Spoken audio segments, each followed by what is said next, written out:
Alright guys, TacticalRab back again today. Hope you're doing well and enjoying your day so far. What a rapid fire way to close out the weekend of CDL action, but a very important weekend indeed, because the seeding is now set for the major. Some dominant results, it's got to be said today, that have crucial implications, especially Thieves versus Minnesota Rokkr. Dropped a Tatch, hasn't worked out for them at all. The only games they won were in that kind of controversial home series they had a few weeks ago now. What does that mean going into Major 4, especially with Vegas looking pretty right now at 4-1? Very much interested your thoughts in the comments below. Hit the like button if you enjoy, subscribe if you're new as always, I would greatly appreciate it. Plenty to discuss. We're gonna dive into straight away though the first series. Honestly, watching some of these series, it does blow my mind. Okay, last year in Vanguard, a lot of the times it was going game 5, the skill ceiling, the skill gap in Vanguard for the majority of the year wasn't anything crazy, but at the end of the season, Thieves proved that they were by far the best team and were streets ahead, to be honest, at both Major 5 and the World Major 4 as it was last year, and the World Championship. And this year,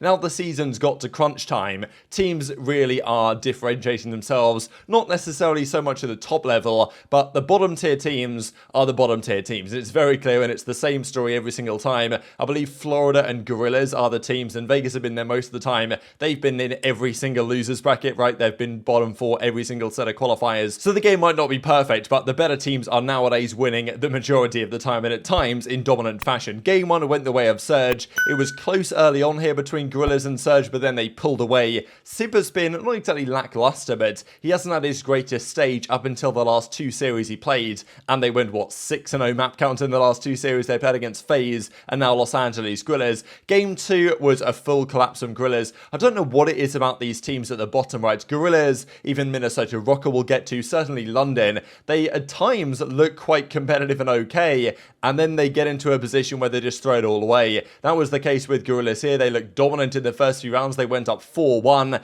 and then they collapsed again and again. Pred got this 1 versus 2. Now, okay, in fairness, there was some good adaptation coming in from the CSL Surge, but still, you can't let a 4-1 lead slip when you were dominating the first few rounds of proceedings, and then it went to a control where, I mean, man, what were LAG playing at here? They had plenty of chances. Assault was basically LeBron on the map, even though Pred turned up in the round 5. I think Pred had like 15 kills in the round 5 alone out of the 30 that he could have got, which was outrageous. But Assault was like triple positive for a time. Arcitys was doing quite well. They went up 2-0, they choked a round, and then all of a sudden it's round 5 and they go down, right? So an emphatic victory for Surge. In fairness, game 2, game 3 were very tight, but Surge win. And I know that people are looking at this major thinking, oh yeah, OpTic, clear favourites. And I believe they are clear favourites, right? Fundamentally, they've beaten Thieves quite comfortably, and Thieves were another top favourite for the event. But to me, you've got OpTic, you've got Thieves, you've got Surge. FaZe you can never really count out, let's be honest. Toronto might make a loser's run. Like, all of those teams, maybe others as well, are in the conversation. I feel like there's less candidates. In previous events, I felt like maybe even 7 teams could win. Here, I feel like there's maybe 4 or 5. But I don't feel it's clear-cut at all that OpTic are the runaway champions in waiting, effectively, because Surge are hitting form. We know what can happen to this team when they hit form at just the right moment. And LA Guerrillas, what a disaster class. They were doing better with Marky B than they are right now, but they still look okay. This is the thing, right? They don't look terrible, but they just lose everything all the time. And even as Arcitys says, it was a setup. GG Surge. I don't even know. And I know there was a lot of talk about Arcitys, right? And discussions as to whether he should actually remain on this team in the immediate term, because he doesn't seem dialed into the future of this roster, and you can't blame him. The team is probably shutting down at the end of the season if you guys have missed the guard story with Cronky getting out of Esports. So LA Guerrillas will probably cease to exist at the end of this year. It depends. If they can't find a buyer, they'll probably be forced to field a roster based on what the Activision guys have said to them when they signed whatever contracts they signed quite a while ago. So who knows, right? And Arcitys, 2-time world champion, he will get a better opportunity, or maybe not even a better chance, but he'll get another opportunity somewhere else. But his teammates, they're fighting for their lives out here, and they're not having a good time at all, especially when you look at the numbers in the series. And Assault was devastated. JoeDeceives got up and was getting out of there, and Arcitys was just laughing it off. And maybe that's just his way of coping with this situation. But, you know, I thought that Arcitys, after choking that game 3 in the way they did, would have been as devastated to see, but it was like, oh, you know, who cares type thing. And I know that people are saying, get him out of this team because he's not helping the cause, which maybe is a fair point, and there might be, you know, some justifiable scenarios behind that eventuality, because I do think that on the balance of things, Assault has been pretty much more impactful than Arcitys has been lately. Okay, Arcitys usually is not too bad. I guess he did that 3 He did have that 3-kill control a while ago, which wasn't pretty, but Assault every series usually has at least one map where he goes off. This map, I believe, he went 37 in 24 and they still lost. I mean, that's unacceptable. Arcitys was not having a good time, and there was even this from Proluge, welcome to the couch. So I don't know if he's kind of talking to Arcitys here and being like, oh yeah, you're on the bench now, or that's what's going to happen or not, but still, one to keep your eyes on most definitely, and Arcitys not having a good time, neither is the team, and the numbers weren't even that bad from the entire roster. I mean, JoeDeceives had his moments game 1 for sure, but Simp, Pred, Mack. Mack's been stepping up big time as well lately, which is necessary for the Surge team, but another 3-0 victory for those guys. And this also created a brand new CDL record. I looked back at all the qualifiers, so obviously Modern Warfare was a different story, but since Cold War Vanguard, and this season so far, there's never been 2 teams simultaneously going 0-5 in a particular stage. They managed to do it. Florida Mutineers, Los Angeles, Guerrillas, congratulations. Both 0-5. I'm not exactly sure who wins the tiebreaker here, to be honest, just because it's based on strength of schedule, and frankly, I don't really care. It doesn't really matter. I don't think they're going to be doing a tiebreaker for this. I believe there will be some strength of schedule kind of, analyses to be done that will determine who actually is 11th and who is 12th, but still, who really cares? Fair enough to Toronto, right? 10 in 12 map count for 1 in 4 record is pretty tough for them, but London, Mutineers, it's funny in a way because they could have been 3 0-5 teams if Vegas had just beaten London, which they probably should have done. Could have been 3 teams 0-5, which would have been very hard to beat. But I mean, yeah, this is the thing that I'm talking about, the skill gap, right? It definitely exists, and that was made very clear by the next series. And this was, to me, the big one to discuss really of the day, because Minnesota Rokkr, they came in here, okay, they were in winner's bracket regardless, but every 10 points count. Vegas Legion, yes, they lost to London, but 40 points on the board, 4 in 1 stage. That's equivalent to a top 3 placing in the major. That's massive for them. The way that they've bounced back from, obviously, Rokkr going to their home series they did, going 6-1 against Florida and Los Angeles, Guerrillas getting those wins. Maybe they lose one of those 2 series if they're not playing on LAN in front of their fans and all the drama that was going down about that at the time. Since then, they've looked nowhere near the level. Yes, they were playing good teams, FaZe, Thieves, that they've played over the past few days, but Thieves just wiped the floor with them. Okay, game 2, game 3 they did. Game 1 was very competitive, and again, it was a disaster class from Rokkr, right? I don't know how they lost this map 1. There was one particular moment where Octane was stuck in this final hard point, and it looked like it was GG. Octane had a 1 versus 4 in the hill. He somehow gets 3 kills out of it. They completely troll it. Obviously a great play from Octane to get 3 somehow, but it shouldn't have happened. And then they're left in kind of like a 1v1 around the hill. Eventually he gets traded, but then Los Angeles Thieves are there, and they just about to have enough time to hold on here. So, I mean, I don't know what happened here, man. Rokkr were up pretty big in this game, and actually Thieves bring it all the way back, 250-245, and this team was immediately mentally checked out. I mean, you can tell it. There isn't really a regain factor on Rokkr. Other teams have it.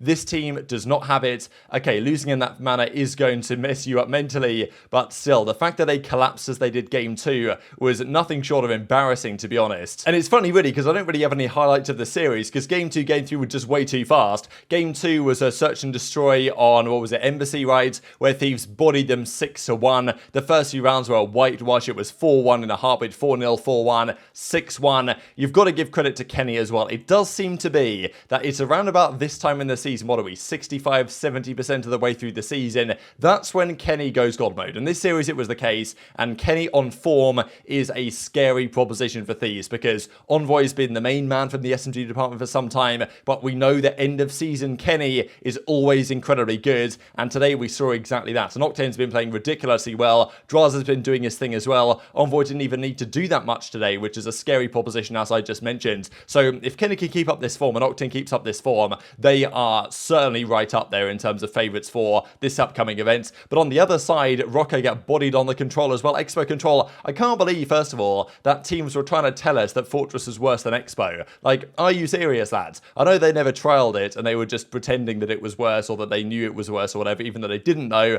just to ensure they could keep it in the map pool and try and get a free dub, because obviously, you know, kind of a random terrible map, but Expo is clearly superior. The better team usually, if not always, wins on the map based on what I've seen so far. You can win offenses, you can win defenses. It's such a breath of fresh air compared to a Fortress control. It's great to see it added into the map pool, and it just exacerbated the skill gap here, to be honest, because Rokkr got blown out of the park by a good team at Thieves. We know they're very good at this map. They beat OpTic on this map, right? They were one of the proponents of it early on, and that's what happened right here. And you do have to wonder, right, with the Minnesota Rokkr, if they didn't have the double match day, you know, home crowd buff, Would they have even won anything here, right? Would they have won one of those series? Would they have won two of those series still? Or would it not have been so good? Because, I mean, man, 2-3 record, not good for them at all given where they started from. And even more remarkable from my perspective, Rokkr played Thieves 4 times already this year. They are 0 in 12 map count. Like, you know, as I say in the reply, people for some reason still believe there's no skill gap in this game. And yes, the skill gap in terms of shooting and gun skill might not be what it once was, but skill gap in terms of teamwork and chemistry and these other factors is still very big. And you can see it in series like this.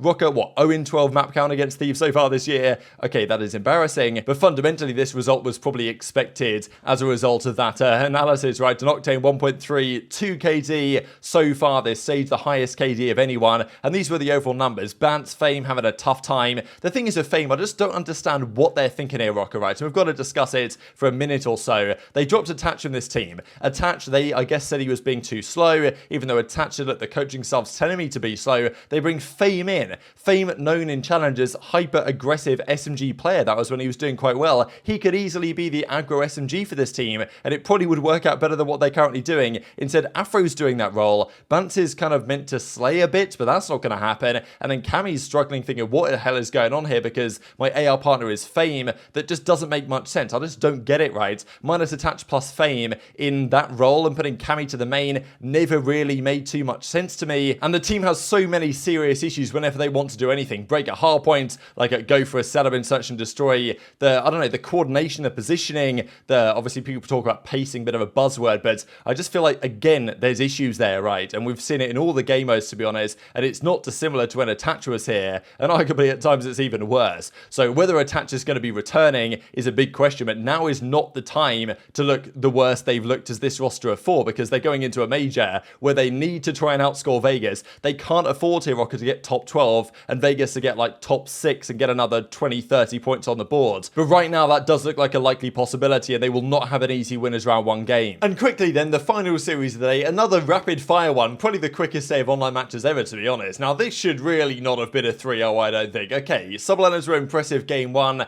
The thing is with Boston, right, they get so many kills, but they just don't convert. Part of it is just poor efficiency with their kills, as OpTic have done very well on that particular statistic lately, but part of it is just straight up choke factor, right? The control was straight up unforgivable. They had a good start to this hard point, eventually they went down. The search and destroy, it was kind of a Rokkr case scenario actually, where they got bodied in the first few rounds, but they did make a bit of a comeback. I think they went down 5-1, they made it 5-4 before everything was at an end. This round especially was over in 14 seconds. I believe the fastest round in at least the CDL for this season. Like, they just decided to chow mid and they went for it. This is like a very Boston play, to be honest. Nero goes this way, and then you know, it was Scrappy hit this flank to get 1 and 2 to close out the rounds. But the control, man, what was going on here? Boston looked on top from the get-go in this control. They lost the round 1 somehow. They should have won the round 1 on their offense. They lost it, even though they had all the advantages. They had the kills in their favor, they had the time,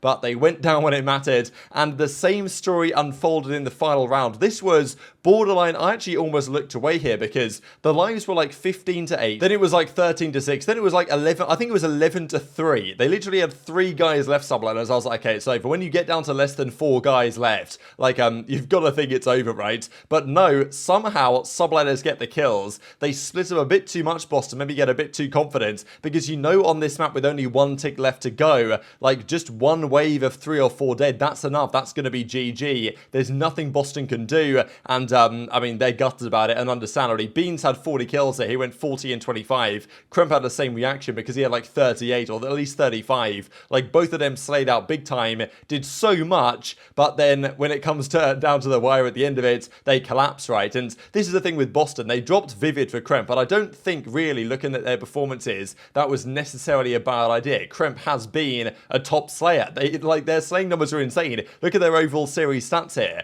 Kremp with a 1.12, Beans with a 1.14, Awakening, okay, about even, Nero positive, but they got 3-0'd, right? So it's like, you've got to convert those kills into actuality, and I feel like they will eventually get there, you would think, with this team. I know I've said many times it's all gunny, no brain, and it most certainly is, and maybe with Vivid, it's even less, you know, maybe there's even less brain going on the team now, which means that in moments like that, they're not able to capitalize, even though Vivid might get less kills in a series than Kremp is currently getting. So there are some questions there. This should have at least been a 4-map series here, Boston will think, but But no, they go down in 3 again, and they go in as one of the lowest Cs for the major, which gives them a very challenging matchup indeed. We'll discuss everything in more depth tomorrow morning when everything is officially worked out and we get to see what the standings are. But very much enjoyed to hear your thoughts in the comments below. Hit the like button if you enjoyed, subscribe if you're new, take care, and I'll see you next time.